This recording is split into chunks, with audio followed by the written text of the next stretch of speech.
Hello friends, my name is Eki Tyagi and I welcome all of you to my channel ASL and Institute of English Language. Friends, जो video आज मैं बना रहा हूँ ये कुछ हद तक कंजंक्शंस का जो हमारा पार्ट नंबर 3 का बी पार्ट है उसी का ही हिस्सा है, बिकॉज उसमें कुछ कंजंक्शंस जो अक्सर लोगों को कंफ्यूज कर देते हैं and people get confused while using them, तो उन्हीं से रिलेटेड मुझे ये एक छोटी सी वीडियो बनानी पड़ी दोस्तों।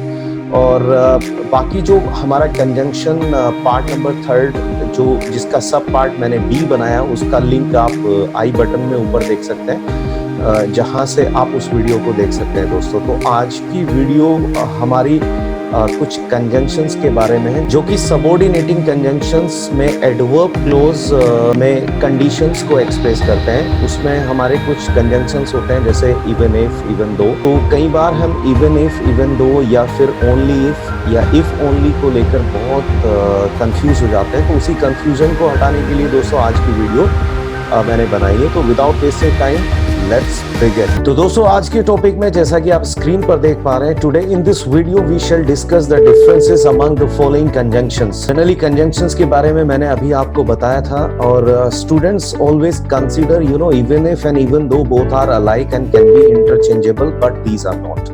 तो ये बहुत बड़ा कंफ्यूजन होता है स्टूडेंट्स के मन में कि इवन इफ एंड इवन दो, because if you look up these two words in dictionary तो दोनों के जो मीनिंग होते हैं हिंदी में वो बिल्कुल समान होते हैं, लेकिन इनके यूज और इनको यूज करने का बिल्कुल तरीका अलग होता है। तो दोस्तों ये इंटरचेंजेबल नहीं होते, ये डाउट आपको अपने दिमाग से निकाल देना चाहिए। तो इसी के बारे में आज बात करते हैं इवन दो। सो सबसे पहले हम लेते हैं इवन इफ एंड इवन दो को। Even if gives the meaning of condition, जैसे जस्ट सपोजिंग, यानी जब आप केवल एक सपोज, एक अनुमान लगाते हैं तब आप इवन इफ का यूज आपको कर लेना। तो जैसा कि आप स्क्रीन पर देख पा रहे हैं, इवन इफ के बाद जो he works hard, this is the adverb clause, जो कि ही it shows the condition over here. तो यहाँ पर ये कंडीशनल सेंटेंस को क्रिएट करता है, this is the complex sentence, और इसका मतलब एक अनुमानित है, यानी आप भले ही वह मेहनत करेगा लेकिन फिर भी वो पास नहीं होगा। नेक्स्ट सेंटेंस आप देखते हैं, even if she had 2 free hours, भले ही उसके पास 2 घंटे होते हैं। Just we are going to imagine over here that, suppose कर रहे हैं कि सपोज उसके पास 2 घंटे फ्री होते,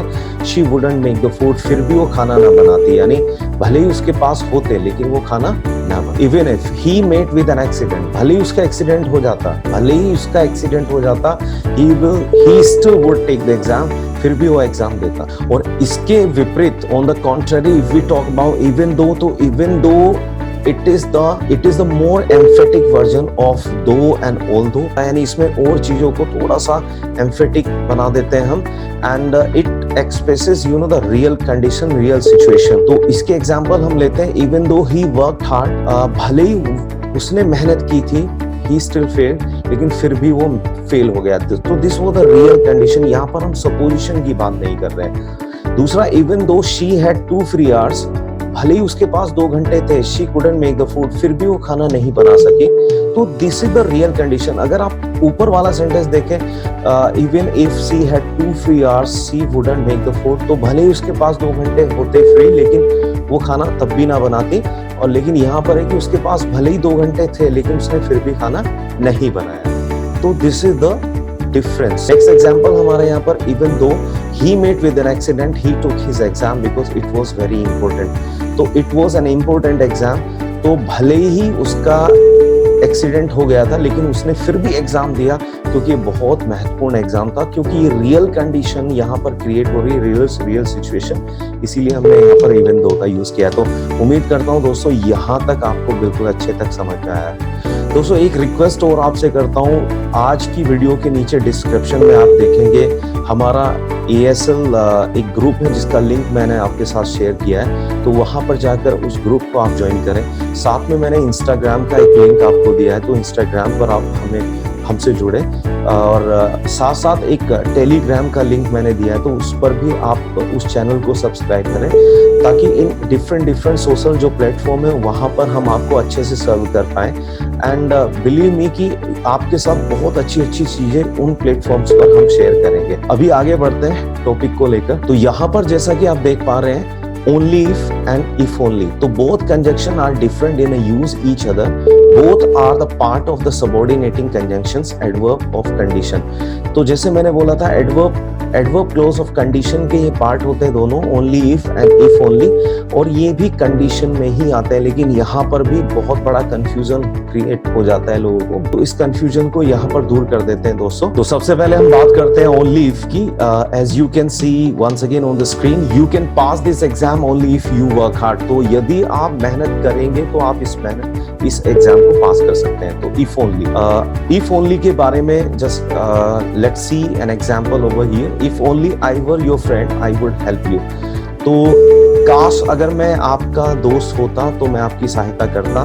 तो only if and if only में यही अंतर होता है। तो कंसीडर द फॉलोइंग 3 सेंटेंसेस, एक 3 सेंटेंस और आप देखिए जिससे आपको बहुत अच्छे से ओनली इफ और इफ ओनली के डिफरेंस का पता लग जाएगा।